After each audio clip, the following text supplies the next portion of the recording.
Hi hi hello అయితే ఈరోజు 2 ఇయర్స్లో పిల్లలకి 5 నిమిషాల్లో దోశ ఎలా చేయాలో చూద్దాం. దానికోసం బియ్యం పిండి, అందులో కొంచెం జీలకర్ర, క్యారెట్, ఆనియన్స్, కొంచెం కారపొడి, టేస్ట్ కోసం కొంచెం ఉప్పు, పసుపు. న్యాచురల్ యాంటీబయాటిక్ కదా పసుపు, అందుకే తీసుకున్నాను. కలర్ కూడా బాగా వస్తాయి దోశలకి. కొత్తిమీర యాడ్ చేసుకొని అందులో కొంచెం వాటర్ యాడ్ చేసుకుంటూ దోశ పిండిలా కలుపుకోవాలి.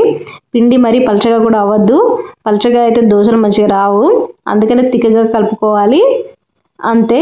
ఆ పిండిని పక్కన పెట్టుకొని ఇలా దోశ పెనంలో ఆయిల్ వేసుకొని మంచిగా స్ప్రెడ్ చేసుకొని దోశ వేసేసుకోవడమే. ఇలా 5 నిమిషాల్లో పిల్లలకి దోశ వేసి ఇవ్వచ్చు. మనకు కూడా ఈజీగా అయిపోతుంది. చాలా బాగుంది కదా. మీకు కూడా నచ్చితే మీ పిల్లలకి ట్రై చేయండి.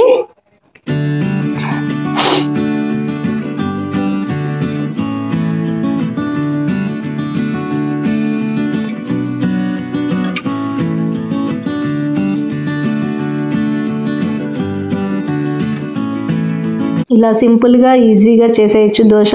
మరి మీకు కూడా నచ్చితే లైక్ చేయండి. ఓకే మరి, బై బై.